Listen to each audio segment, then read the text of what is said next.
샬롬.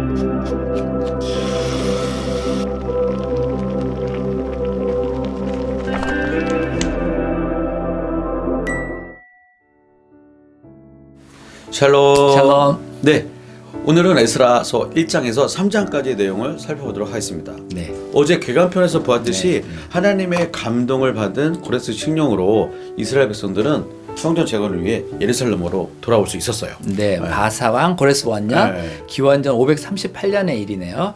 그런데 1장 3절에도 나와 있듯이 고레스는 이스라엘의 하나님은 참 신이니라라는 고백과 함께 귀환하는 이스라엘 백성에게 네. 큰 선물을 줍니다.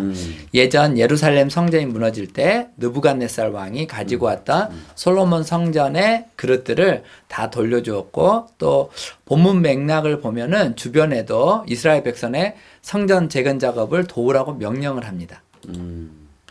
네, 본문 1장 8절을 보면 이 성전 그릇들을 유다 총독 세스바살에게 넘겨주었다고 되어 있는데요. 이 세스바살이 성전 재건 작업의 행정 책임자로 일했던 그런 유다 총독 스룹바벨이겠죠? 네, 아마도 그런 것 같습니다. 스룹바벨은 바벨론의 자손, 바벨론에서 태어남 등의 의미를 가지는데요. 세스바살은 그의 바벨론식 이름으로 고레스의 명을 대신해서 이렇게 대표로 활동할 때 사용했던 이름이라고 해요. 에스라서 2장 2절에서 주요 귀환자의 명단과 족보를 밝힐 때에는 수르바벨이라고 나오지만 다시 5장 14절에서 고레스 왕이 명령을 내리는 장면을 묘사할 때는 그가 세운 총독 세스바살이라고 나와요. 그런데 또 이어지는 16절에서 이에 이 세스바살이 이르러 예루살렘 하나님의 성전지대를 놓았고 하고 나온 것으로 봐서는 이 세스바살이 그러니까 하나님의 성전지대로 놓은 거죠. 이 두 이름이 동일인을 지칭하는 것으로 보는 것이 온당할 것 같습니다. 네. 그 예루살렘이 무너질 때 탈취해 왔던 그 성전 그릇들을 다시 돌려준다는 것은 성전 재건 작업에 대한 어떤 인증이랄까, 네. 뭐 지지의 의미를 가지고 있는 것으로 보이는데요. 네. 이 장에서는 그렇게 돌아온 사람들의 그 가문과 수가 자세히 나와 있어요. 네. 구약 성경 다른 책들에 마치 새로운 일을 시작하거나 중요한 일을 앞두고 있을 때 인명을 계수하거나 족보를 정리했던 것처럼 동일하게 그런 비슷한 의미일 것 같긴 한데요. 네. 포로 생활에서 기원의 성전을 재건하는 그런 작업이 이스라엘을 다시 세우는 작업이니 그 기록을 명확히 남겨둬야 할 필요가 있었던 것 같아요. 네, 그런 의미겠죠. 네. 그리고 성전을 다시 세운다는 것은 공동체를 곧 다시 세우는 것이라는 취지에서 더 이거를 명확히 한 것 같습니다. 2장 2절에 스룹바벨을 필두로 해서 귀환을 이끈 지도자격 사람들의 네. 이름이 나열되어 있고요. 네. 이어서 각 가문 귀환자의 명수가 35절까지 이어집니다. 36절에서 39절까지는 제사장 가문의 귀환자 수, 40절부터 42절까지는 노래하는 자들, 문지기의 자손들을 포함해 레위 사람들의 귀환자 수를 기록해 놓고 있어요. 아, 네. 그런데 이어서 43절부터 54절까지는 느디딤 사람들의 귀환수를 각 가문별로 언급해 놓고 있는데요. 좀 특이한 대목이에요. 느디딤 사람들이 어떤 사람들입니까? 네, 저도 특이해서 좀 찾아봤는데요. 네. 세번역 성경에는 느디님이라는 용어를 쓰지 않고 그냥 성정 막일꾼이라고 나와 있어요. 네. 영어 NLT 성경에도 비슷한 용어를 쓰고 있고요. 네네. 주석을 보면 느디님이라는 단어가 주어진 자들이라는 의미를 가지고 있는데 이를테면 레위인이 하나님께 드려졌듯이 이 느디님 사람들도 네. 레위인을 돕도록 레위인에게 주어진 자들, 그러니까 성전 수종자들, 성전 막일꾼들을 지칭했을 것이라고 추측합니다. 네. 그리고 혈통상으로는 이스라엘 사람이 아니었음이 분명해서 아마 전쟁포로의 후예가 아닐까 추정을 하고요. 이런 그런 비슷한 방식으로 55절부터 57절까지는 솔로몬 신하의 자손의 귀환자 수가 언급되고 있는데요. 이 역시 가나안 원주민의 후예로 솔로몬 군대에 의해 포로로 잡혀온 자들의 후예를 가릴 것으로 추측합니다. 이에 58절에 느디딤 사람과 솔로몬의 신하의 자손을 한데 묶고 총 392명이라고 밝히고 있는 걸 봐서는 혈통은 이방 민족이었지만 전쟁 포로 등의 이유로 이스라엘 공동체에 편입된 사람들로 보는 게 타당할 것 같긴 하네요. 네. 그리고 이어서 59절부터는 조상의 가문과 선조가 이스라엘에 속했는지 밝힐 수 없었던 사람들, 또 스스로는 제사장이라고 주장하나 네. 결국 계보에선 찾을 수가 없어서 제사장 직분이 박탈된 사람들에 관한 내용이 이어집니다. 그러니까 결국 이렇게 각 가문과 계층의 후손과 그 예. 수를 기록해 놓았던 것은 네. 먼저 이스라엘 공동체의 범위를 확정하고 네. 그 후에 성전 재건 작업에 착수하고자 했던 게 아닌가 싶습니다. 네.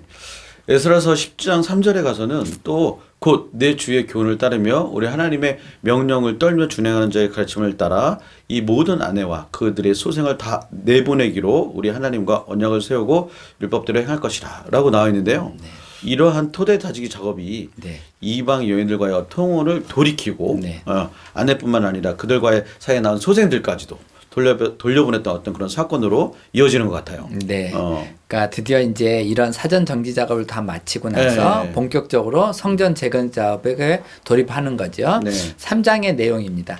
1절에 각자의 성읍에 살던 이스라엘 자손이 일곱째 달에 이르러 일제 예루살렘에 모였다고 되어 있어요. 그러니까 귀환한 바로 그 해에 일곱째 달에 그걸로 귀환 바로 그 해로 보이는데요.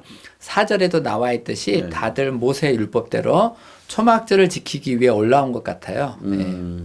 그리고 이들이 또 제일 먼저 한 일은 솔로몬 성전 제단에 세워져 있던 그 터에 제단을 세우고 아침 저녁으로 여호와께 삼번제를 드렸잖아요.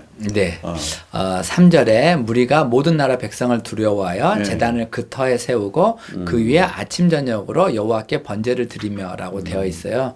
여기에서 모든 나라 백성은 사마리아인을 비롯해서 그 땅에 살던 백성들 혹은 또 다른 네. 나라 백성들, 네. 민족들을 의미할 텐데요. 네. 개역 개정에는 무리가 모든 나라 백성을 두려워하여라고 되어 있지만 네. 문맥을 살펴보면 네. 그러니까 그 땅에 사는 사람들이 두렵기는 했지만으로 번역되어야 더 자연스럽게 연결됩니다. 네. 네. 마침 세번역과 다른 성경들의 어떤 인과보다는 반대의 관계로 해석해 두려워했지만 또는 두려워하면서라고 번역이 되어 있어요. 네. 여하튼 6절에는 제단은 세웠지만 아직 성전의 기초도 놓지 못한 상태에서 초막절도 지키고 일곱째 달 초하루부터 쭉 번제를 드렸다고 나와 있네요. 네. 그리고 7절부터는 성전의 기초를 건설하는 장면이 묘사되고 있습니다. 석수와 목수도 고용하고 고레스의 명령대로 레바논의 백항목도 운반해 오고 네. 마침내 이제 네. 귀환한 지 이태째가 되는 해 둘째 달에 그러니까 기원전 536년이네요. 네. 스룹바벨과 예슈아와 다른 제사장들이 보고 있는 상태에서 성전 기초 공사를 착공합니다. 그 마침내 이제 착공이라니 상철 전도사님 아주 감격스러운 장면 아닙니까? 아주 감격스럽네요. 그 장면이 10절과 11절에 이렇게 묘사되어 있습니다. 한번 보실까요? 네. 건축자가 여호와의 성전의 기초를 놓을 때 제사장들은 예복을 입고 나팔을 들고 아삽 자손 레위 사람들은 재금을 들고 서서 이스라엘 왕 다윗의 규례대로 여호와를 찬송하되 찬양으로 화답하며 여호와께 감사하여 이르되 주는 지극히 선하심으로 그의 인자하심이 이스라엘에게 영원하시도다 하니 모든 그 백성이 여호와의 성전 기초가 놓임을 보고 여호와를 찬송하며 네. 큰 소리로 즐거이 노래를 불렀다고 하죠. 네. 이 글을 읽는 저희도 너무 감사와 감격이 있지 않습니까? 네, 네. 그렇습니다. 그런데 이 대목에서 네. 제사장들, 레위 사람들, 그리고 좀 나이가 많은 족장들의 반응하고 네, 네. 그 외 사람들의 반응이 좀 다른 것으로 기록되어 있어요. 그렇군요. 12절에 제사장들과 레위 사람들이 나이 많은 족장들 첫 성전을 보았으므로 이제 이 성전의 기초가 놓임을 보고 대성통곡하였으나 여러 사람은 기쁨으로 크게 함성을 지르니라라고 되어 있습니다. 여기서 첫 성전은 예전에 솔로몬의 성전을 가리키는데요. 나이가 많은 세대들은 솔로몬의 성전에 비해 새 성전에 그 기초 공사가 초라해 보여서 대공했을 것 같기도 하고요. 아니면 본인들이 이 새 성전에 완공되는 것을 보지 못할까 봐 두려워서 그랬던 것 같기도 하고요. 어떤 것일까요? 네, 물론 그런 면도 있었겠지만 제 개인적으로는 네네. 예전 성전의 아름다움과 영광을 보았던 사람들은 네네.